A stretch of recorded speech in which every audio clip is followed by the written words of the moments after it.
Elizabeth Partoti patiently waits for her turn to be operated on. She has walked for tens of kilometers to benefit from an outreach program that she hopes will restore her sight. Elizabeth is one of thousands of people in Kenya who have either lost or are gradually losing their sight due to trachoma.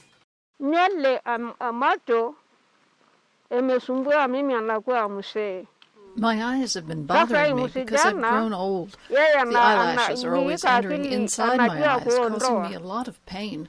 My granddaughter's been helping, removing the eyelashes physically, using her fingers, but it's very painful.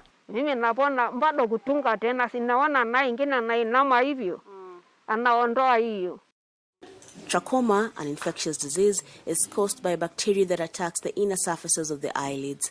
Dr. Peter Ekwom, an eye surgeon who has been carrying out trachoma surgeries in Kajiado County, says sight loss from trachoma is preventable but irreversible if not treated in time.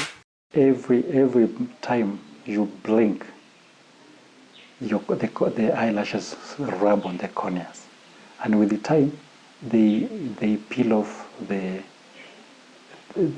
first layer of the cornea, and then which results to an ulcer.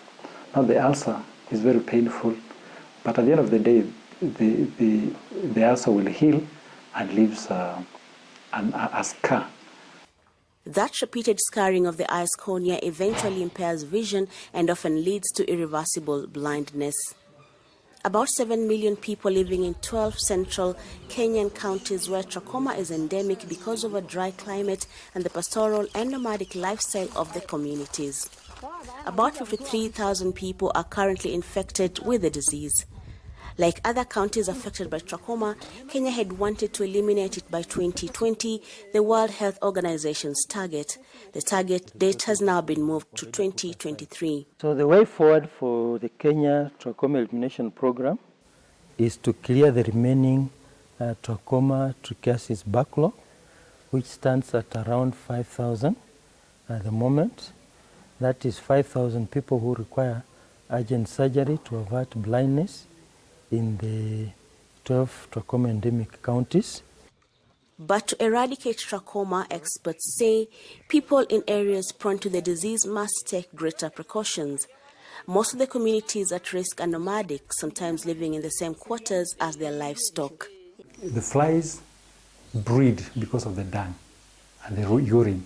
And then because the flies are breeding, every time there is a discharge in a child's face, the bacteria is carried from the child to the mother. Kenya's plans to defeat trachoma depend on donors to provide the money needed for detection, treatment, and prevention programs. Only with more contributions, Kenya says, will the country reach its goal of eliminating this terrible disease. Brenda Mulinya for VOA News, Nairobi.